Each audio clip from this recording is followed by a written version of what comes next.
Bonjour chers téléspectateurs, nous sommes très heureux de pouvoir vous souhaiter de nouveau la bienvenue à Klagemauer TV ce soir.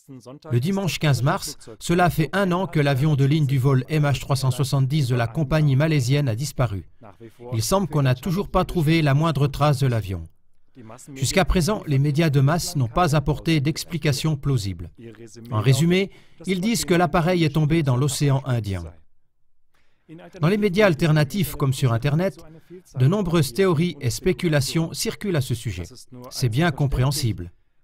Car par les temps qui courent avec les technologies de surveillance gigantesques et d'autres possibilités techniques, il semble difficile même pour un profane de comprendre qu'un avion puisse être tout simplement englouti.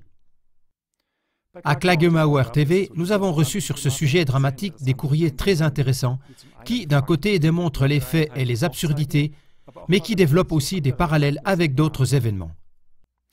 Quelle que soit la réalité de ce qui est arrivé à l'avion du vol MH370, une chose paraît certaine. On prive le public des faits primordiaux.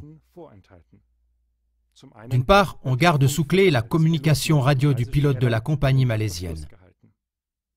Le portail d'information Before It's News a avisé que non seulement la communication radio et les données des radars, mais aussi tous les enregistrements de l'aéroport ont été bloqués.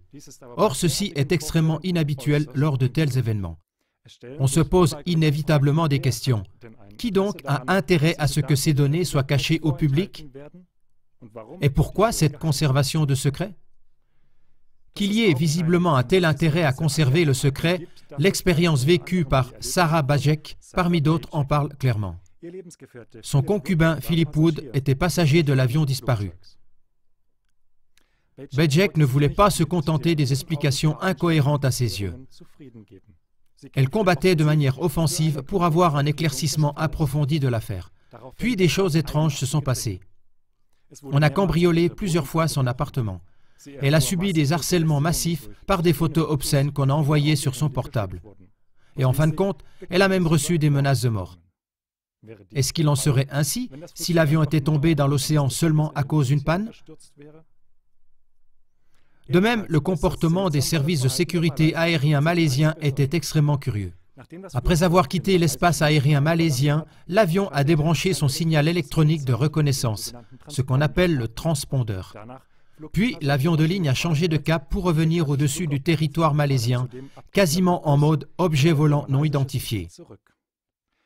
Il est vrai qu'on a pu l'apercevoir par une radiodétection primaire dès ce moment-là, mais sans identification.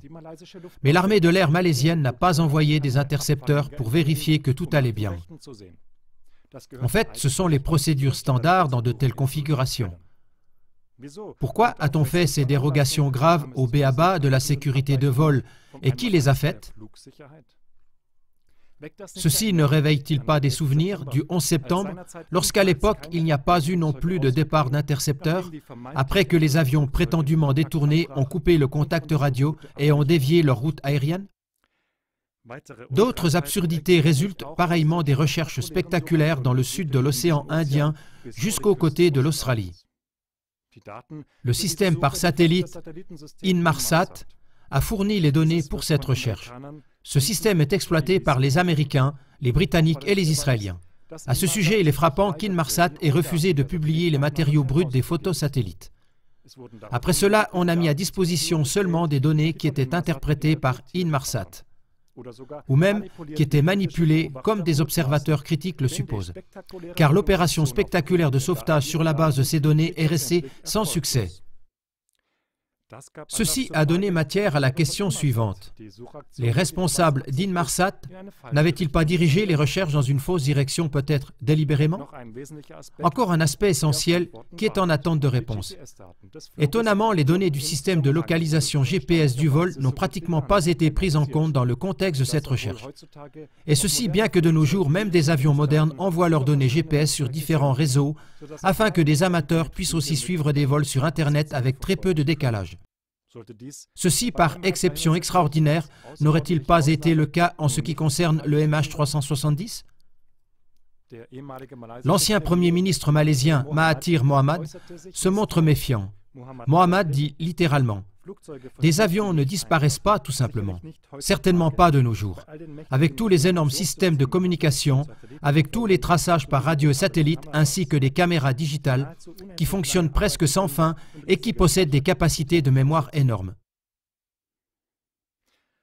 Alors le plus étonnant et surtout le plus angoissant en ce qui concerne la disparition sans trace de l'avion de ligne du vol MH370, c'est qu'on ne poursuit pas ces questions en suspens et ces incohérences.